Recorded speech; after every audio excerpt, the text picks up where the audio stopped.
2, 1. All right, what is up, everyone? Race reaction here from Detroit. As you can see, race has just ended. We're waiting for the crowds to clear out, so we're just going to go ahead and sit here and talk about the races a little bit. What a wild night of racing. We had the 250 East class get started there, and that was absolute chaos at the beginning of that race. 450 races. The domination that is Jet Lawrence is a problem. I'm going to go ahead and say it. He is undefeated in dry 20-minute mains. And considering the fact that from here on out, the chances of it being a dry 20-minute main doesn't bode well for these guys, but he's lucky he got a fucking start today. And he's lucky that the 250 main was so crazy at the first corner, because then the 450 main, the guys were tiptoeing around really the first corner. Everybody's like, oh, be careful, be careful. So, okay, so let's start with 450s. Obviously, Jet gets a start, goes wire to wire, did exactly what I told Sanjay he was going to do, which was go 3 to 5 seconds and then manage. Run away, yeah. No, that's exactly what he does. He gets a gap. That's what I told you he was going to do, right? You can use your words. Yes. Okay, thank you. Yeah, I mean, as soon as he got that lead, I was like, watch, he'll go 3 to 5 second lead, and he'll just manage that the entire time. You had Chase right on his butt. Kenny gets kind of a so-so start, kind of works his way through the pack, gets up to third, whatever. The most curious thing about that 450 main was Eli Tomac fade.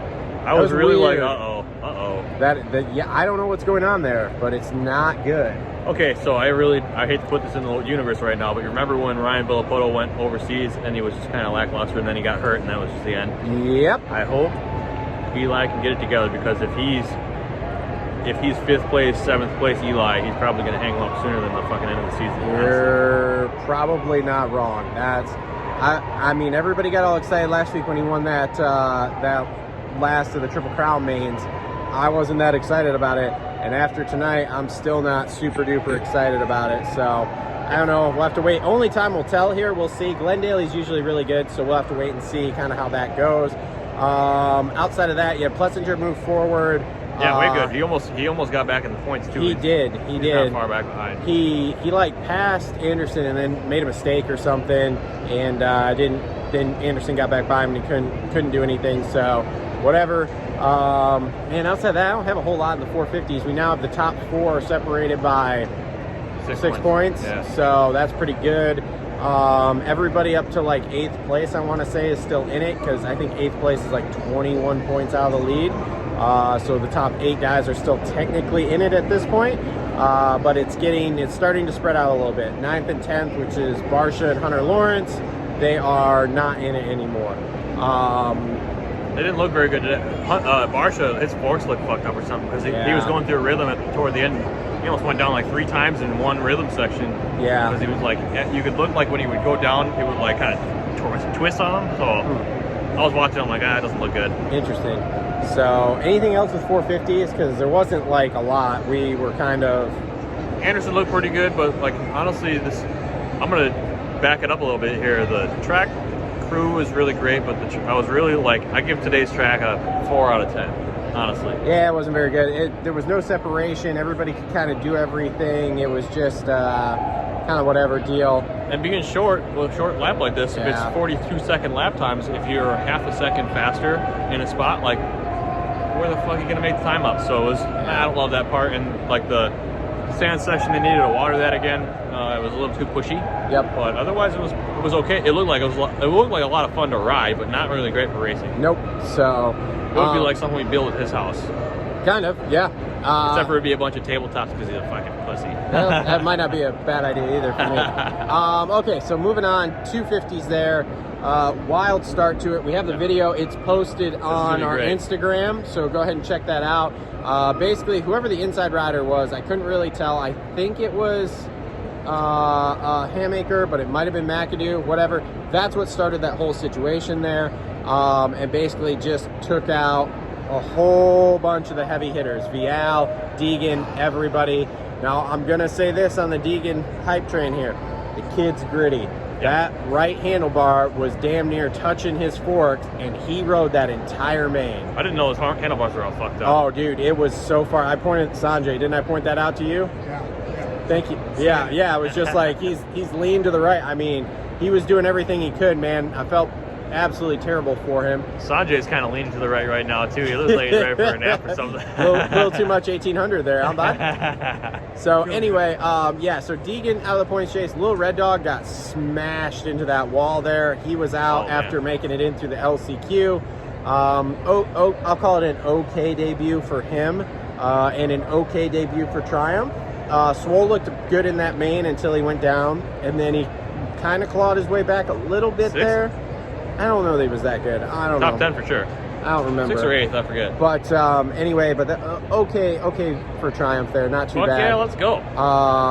If you gave a new team a fucking Yamaha, they would have a hard time getting that performance. That's great. Probably. Faulkner, great performance. Did exactly what he needed to do. He's grown on me a lot, but I'm so glad for Mitch that he went and won, because with his other 2 stars picking their nose in the first corner, like, man, tough. Loki and Stehite paid off 2nd place. I think that was kind of a circumstantial thing because of the big crash at the beginning of the race.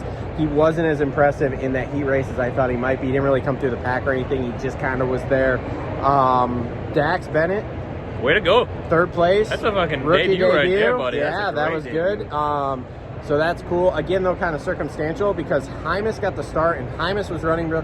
What the hell happened to Hymas in that heat race? Because he all of a sudden went from 1st to 4th, just like fading hard. So no idea.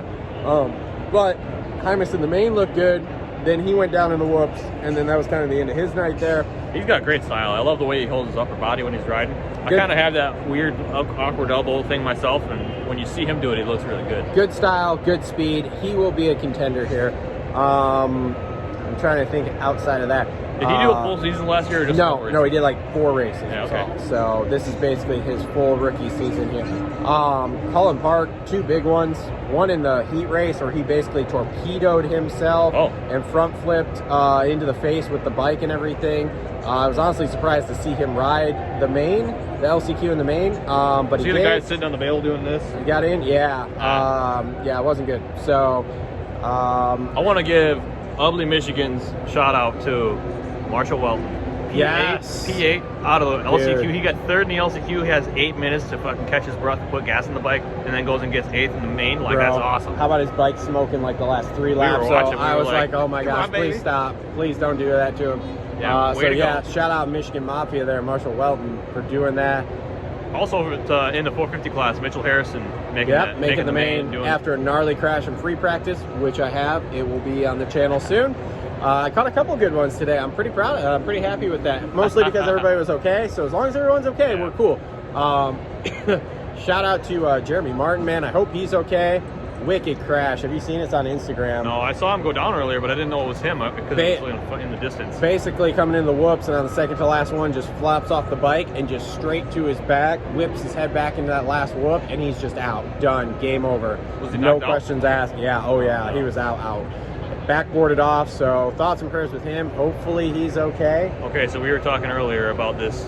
Hope it's not the end of his career stuff, right? I hope he's okay because, well, let's just say he misses at least part of the season. Well, he's getting pretty far. He's getting pretty long on the tooth on his career right now. Like, this is it. He's going to race 450 outdoors, and then that's it. So hopefully, was that already the plan? Yeah. So hopefully it's nothing serious, and we get to see him in 450 outdoors. But man, I'm nervous.